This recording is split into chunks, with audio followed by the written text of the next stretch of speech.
So here's a quick one about a gal who's having a full-blown meltdown, panic attack, whatever you want to call it, because her low-life baby daddy up and abandoned her with her 5-year-old child, and now she's going back to the ex who she cheated on this guy with to go back and help raise her kid. And guess what? He ain't doing it, and of course she's losing it. And of course, this is an example of what happens, why I say all the time, once a gal has a certain perception of you, it's darn near impossible to shake it.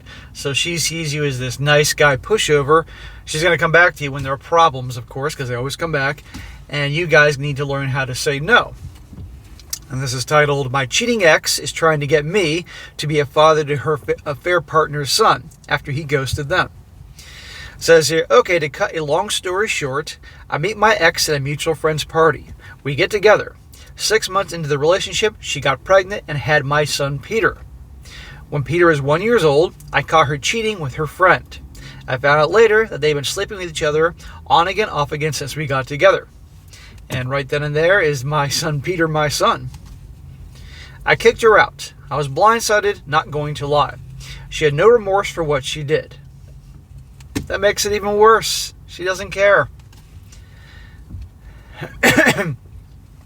I wanted to completely cut her off, but I had Peter to consider.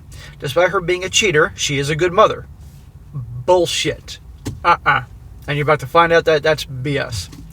I'll give her that, and she adored him. So for my son's sake, I reluctantly put away my pride and agreed to co-parent Peter. She moved in with her affair partner. So she's moving in with Chad Tyrone, and let's just see how long that works out.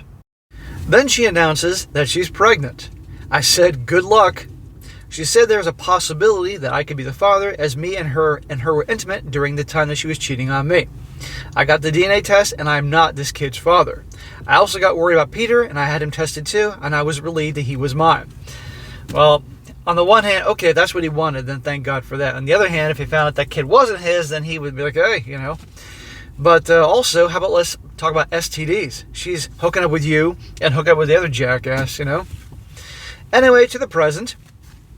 My son Peter is now 6 years old. His brother Daniel is 5. I didn't really have any interaction with Daniel, as the ex hardly brought him around with her when dropping off Peter. Why should you? He's not your kid. By the time that he did come, he mostly stayed in the car. My ex dropped Peter off to me, and she looked like she had been crying. Before I could ask her if she was okay, she left.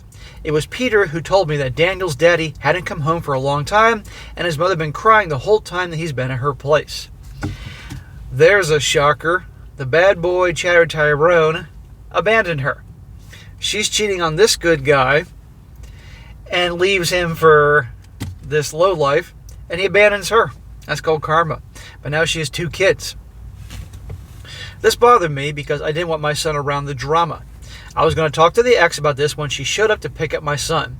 When she did that, she and Daniel got out and ran. And Daniel got out and ran to me and hugged my legs and said, "Hi, Daddy." Hang on here. Daniel's not your son. Why is he running to you, holding your legs and saying, "Hi, Daddy"? Did she tell him something that's not true? Let's see. I was a bit taken back. I just awkwardly patted his head and gently told him, "I'm not your daddy, sorry." He looked at me confused and and I said, my ex-girlfriend is, my ex is your new, the ex said that I'm your new daddy. I looked at my ex and she avoided looking at me. I told Peter to show Daniel to his room. My ex didn't say anything. When they went into the house, I said, "What the hell are you telling that boy?" What a scumbag. She freaking tells this kid, he's your daddy or he's your new daddy. Because her assumption is, this guy's a nice guy, he'll take care of you. Unbelievable. Well, no, actually, this is believable. She broke down crying, Hobag Handbook Chapter 4, and said that her affair partner had ghosted them a month ago, and she doesn't know where he is. Well, if you didn't cheat on me and go with that guy, you wouldn't have this situation. But you chose him over me, cheated on me, so tough shit, honey. You're going to have to figure it out. And in the meantime, I don't want my son around this drama, and I'm going to be trying to get full custody. Daniel had been asking where his dad is, and so she told him that I'm his new dad now. I got angry and told her I'm not his dad. She said, but I can be, and that he needs a father. It's not this guy's responsibility, period. But is anybody that surprised how a gal would behave like this? Talk about irresponsible. But it gets better. Or worse. I told her to go find his real father then. She just kept crying and then got into the car and left without Daniel. Now she's abandoning her kid. Okay, sure, she's going through a tough time, but I don't feel that. I feel bad for the kid, 5-year-old Daniel. It's not his fault that his dad's a lowlife. It is not his fault that clearly the mother is now proving to be a lowlife. She abandoned him right then and there. This is grounds, definitely, for this guy to get full custody of his son, his biological son, Peter. That's what I think in this situation. Child abandonment right then and there. Poor kid. I tried calling her, but she wouldn't answer the phone. Daniel came asking where she went, looking frightened, and I told him that she'll be back, and he started crying. Poor kid. In desperation, I rang my ex's parents, and they showed up to pick up Daniel. I explained what happened, and they apologized. I was angry and called my sister and told her, and she said, I mean, is it really that much of a problem that you not be there for him? He's innocent in all this, and he's Peter's brother. Just think about it. And I hung up. They're all the same. His sister's like, you should take in this kid who's not yours. Yes, he is the half-brother of this guy's son here. I'd be like, hey, how about this? Since you're his aunt, why don't you take care of him? How about that? I hung up. The problem is I have been thinking about it and really messing with my head. I know he's innocent, but it's not my job, is it? Smack! Shouldn't have to ask that question. So before I go into the comments, and the comments are tearing this girl apart, so what do we have here? She cheats on this good guy and moves in with the baby daddy, and of course the Tyrone low-life baby daddy abandons her. That's what they do, but these gals don't ever want to hear it. And now instead of taking responsibility, she's dumping this kid on this guy because her perception is that he's nice and a pushover, and eventually will, fall for my tears and fall for the son's tears, and tells that poor kid, oh, this is your new daddy. She had every intention to abandon him. And I bet you she'd run off and go off with that guy, Lord knows where, and get pregnant with somebody else's kid. So anyhow, guys, this is what happens when you put on that nice guy persona. They're gonna perceive your kindness for weakness, which sadly sometimes that perception is accurate, and this is what happens. And they'll always come back to you when they need help or something, because the things aren't working out with the bad boy. Don't be that guy. So this guy should absolutely not take custody of this kid at all. He should have called the cops right away, and then there'll be a report of child abandonment, and that could help him get custody, in my opinion, of his son. I'm no lawyer here, but I think that could probably be the case. So that's what I think he should do.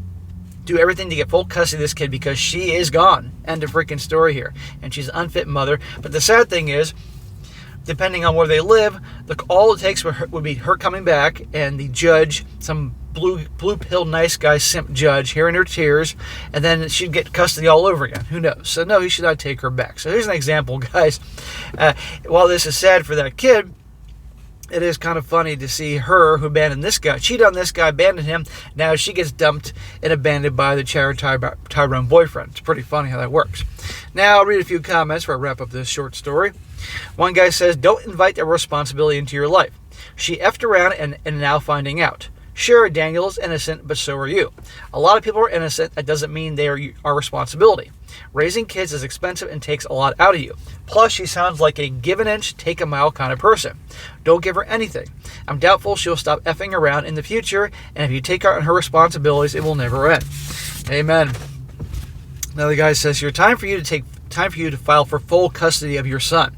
She just abandoned her other son at your place. You can in fact call the cops in those situations. For what it sounds like, she continuously will take advantage of you, so there's no way to take in this brother, even for specific moments, without the drama. She's insane if she thinks that she can tell her other son that you're his dad and have you be okay with that. That poor boy is going to have some serious problems. Yeah, that kid is going to be messed up, but you know what? Her parents, the grandparents, they can take care of that kid. End of story. And last one, this is a good one. This guy says, tell your sister that you will let Daniel's grandparents know that she has offered to care for Daniel. After all, she is as closely related to Daniel as you are. And Daniel, of course, really is innocent in all this. I suspect that she'll be considering less charitable once she is asked to do the heavy lifting. Yeah, his sister, what an asshole. I'd be like, click, not have anything to do with you anymore. He also said you actually did your ex a favor when you called her parents instead of Child Protective Services. I think that you probably did Daniel a favor as well. but it does leave the option for your ex to more easily take custody of him again. He's probably better off with the grandparents. You, on the other hand, need to pursue getting primary custody of Peter. This will be harder without Child Protective Services report, but your ex-in-laws will probably just as soon not have 2 grandkids dumped on them, so they might collaborate your story. And you made a major error in the beginning of your post. Your ex is not a good mother. You're darn right about that. She's a terrible mom. I don't care if she bounces the kid on her knee and sings songs with the kid, and who the fuck goes full Mary Poppins with the kids. I don't care. She's an awful person, an awful mother, and this just proves it. So anyway, guys, karma for her, and a perfect example. They always come back when they want something, and don't let yourself be tricked into a situation like this. I wish this guy well, and I wish that poor little kid Daniel well as well.